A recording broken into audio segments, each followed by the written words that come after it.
जैसा कि मैंने अपने पिछले वीडियो में आपके साथ साझा किया था, मार्केट दबाव में रह सकता है पिछले हफ्ते में, और बिल्कुल 10 तारीख को यानी कि बुधवार की सुबह मार्केट ने कोलाहल मचा दिया और सारे बियर्स को खुश कर दिया। बियर्स तो खुश हुए, पर जो तेजी की पोजीशन में थे उनको थोड़ा सा नुकसान उठाना पड़ा। पर मार्केट रिकवर हो गया इन दी एंड।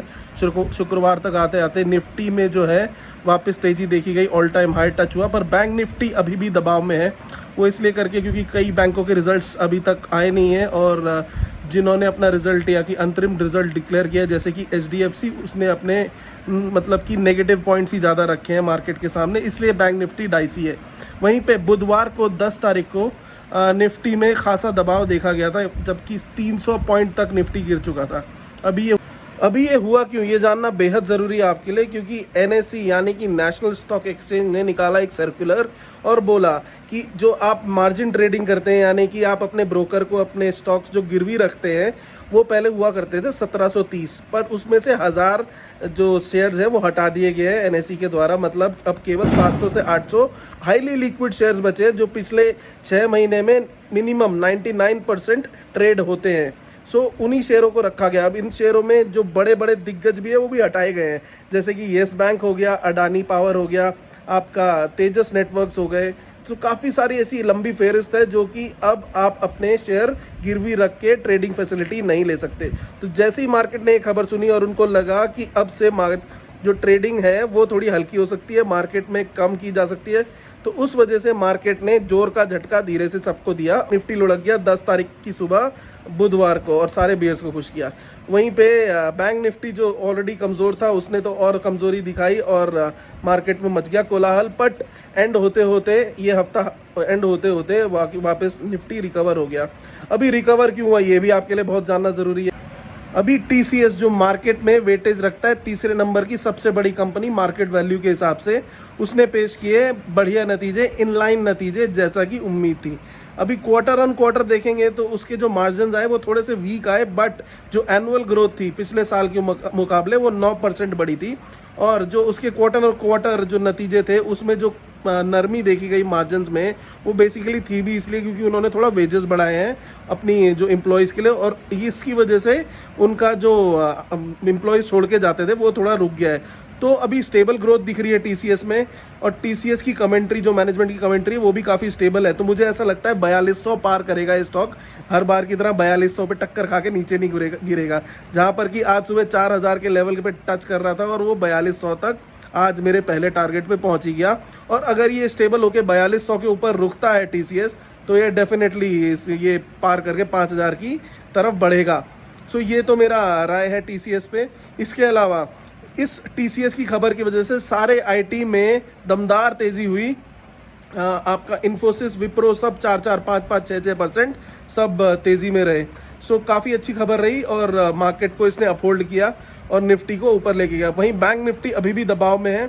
अब देखना ये होगा कि आने वाले हफ्ते में आईसीआईसीआई और एसबीआई कैसे नतीजे पेश करते हैं और उनके जो हैं निम्स यानी कि नेट इंटरेस्ट मार्जिन्स वो कैसे रहते हैं, क्योंकि एचडीएफसी ने बोला है कि जो कासा यानी कि करंट एंड सेविंग अकाउंट्स हैं उसमें गिरावट आ रही है। तो ये देखना काफ़ी दिलचस्प होगा एसबीआई और आईसीआईसीआई कैसे रिएक्ट कर रहे हैं और कैसे उनके नेट इंटरेस्ट मार्जिन आ रहे हैं। एसबीआई पे मेरे ख्याल से इतना फ़र्क नहीं आना चाहिए, बट आईसीआईसीआई जो कि एक प्राइवेट बैंक है उसके जो करंट और सेविंग खाते हैं उन पे नज़र रखनी काफ़ी ज़रूरी रहेगी, देखते हुए कि वो घट रहे हैं या बढ़ रहे हैं। अभी निफ्टी जो है 24,500 के लेवल को पार कर चुका है और ऑल टाइम हाई पे है। प्रॉफिट बुकिंग आना सोमवार को लाजमी ही है। हो सकता है मार्केट खुलते ही 100-150 पॉइंट लुढ़क जाए, क्योंकि गिफ्ट निफ्टी ऊपर दिखा सकता है। यूएस के मार्केट ऊपर ही ट्रेड कर रहे हैं। कल यूएस के नैस्डैक में काफ़ी तगड़ी गिरावट थी, बट आज 200 से 300 पॉइंट की रिकवरी नैस्डैक में और 300 पॉइंट 200 पॉइंट की लगभग रिकवरी डाउ में भी देखी जा रही है। मंडे को मार्केट ऊपर खुलते ही गिफ्ट निफ्टी ऊपर जाएगा, उस वजह से मार्केट ऊपर खुलेगा और मार्केट ऊपर खुलते ही आपकी प्रॉफिट बुकिंग आएगी 150-200 पॉइंट की। उसके बाद देखना अहम रहेगा कि कैसे मार्केट रिकवर करते हैं और किस बेसिस पे रिकवर करते हैं। अभी रिलायंस भी अच्छा मूव कर रहा है, आपकी आईटी भी अच्छा मूव कर रहे हैं। अभी एचडीएफसी जो दबाव बना रहा है उसका देखना पड़ेगा कि कैसा उसका आगे का चलन रहता है, और वो डिसाइड होगा केवल और केवल बैंकिंग के रिजल्ट्स आने के बाद ही। जब तक बैंक निफ्टी नहीं संभलेगा पूरी तरह निफ्टी भी अपने विकराल रूप में नहीं आ पाएगा। इसके अलावा भारत के इन्फ्लेशन के आंकड़े यानी कि महंगाई के आंकड़े भी जारी किए गए। आपकी रिटेल इन्फ्लेशन आई पिछले महीने जो थी 4.75 पे, इस महीने आए 5.08। और आपका फूड इन्फ्लेशन जो कि था 8.75, इस महीने आया 9.4। अभी ये बढ़ चुका है 4 महीने के उच्चतम लेवल पे। सो इससे क्या डिसाइड होता है कि मार्केट में लिक्विडिटी तो है पर प्रोडक्ट नहीं है। और जो फूड इन्फ्लेशन बढ़ के आई है उसका ये मतलब है कि मार्केट में जो फूड है, फूड कमोडिटी, वो कम पैदा हुई है और गर्मी का भी असर देखा गया है। सो इसकी वजह से जो आपके जो ब्याज दरें हैं वो मेरे ख्याल से अभी कटौती उनमें शायद संभव नहीं होगी।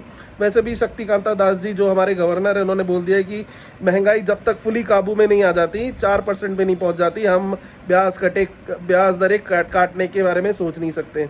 और जेरोम पावेल जो कि यूएस के गवर्नर है, वो भी इसी बयान पे अडिग हैं कि हम ब्याज दरें अभी काटने के बारे में नहीं सोच रहे। क्यों? क्योंकि इन्फ्लेशन उनके लिए भी काबू में नहीं आ रहा है। और पर मार्केट ये मान के चल रहा है कि सितंबर में यूएस में ब्याज दरें कटेंगी। अब ब्याज दरें घटने का मतलब मार्केट ऊपर जाना, सीधी साफ बात है। ब्याज दरें यानी कि रेपो रेट जब बैंक घटाते हैं, आरबीआई हो या फिर वहाँ का फेडरल बैंक हो यूएस का, वो जब भी ब्याज दरें घटाते हैं मार्केट सीधा सीधा ऊपर बनते हैं, रॉकेट। और ब्याज दरें बढ़ने का मतलब होता है मार्केट का जाना नीचे। सो ये सिंपल बात है, आप अपने दिमाग में ले लीजिए। सबको, जो बिगनर्स हैं उनको भी पता होना चाहिए और बाकी सबको भी पता होना चाहिए। सो इन्फ्लेशन का ऊपर बढ़ना मतलब हम ब्याज दरें नहीं घटेंगी, और इन्फ्लेशन का नीचे जाना मतलब ब्याज दरें कंट्रोल में आ सकती है, मार्केट में लिक्विडिटी फैलाई जा सकती है। तो यही मतलब होता है। इसके बारे में हम डिफरेंट वीडियो में बात करेंगे। सो धन्यवाद। यही है पिछले हफ्ते की सारी न्यूज़। अगले हफ्ते की न्यूज़ और अगले हफ्ते मार्केट कैसा रिएक्ट करेगा हम बात करेंगे कल के वीडियो में। धन्यवाद दोस्तों।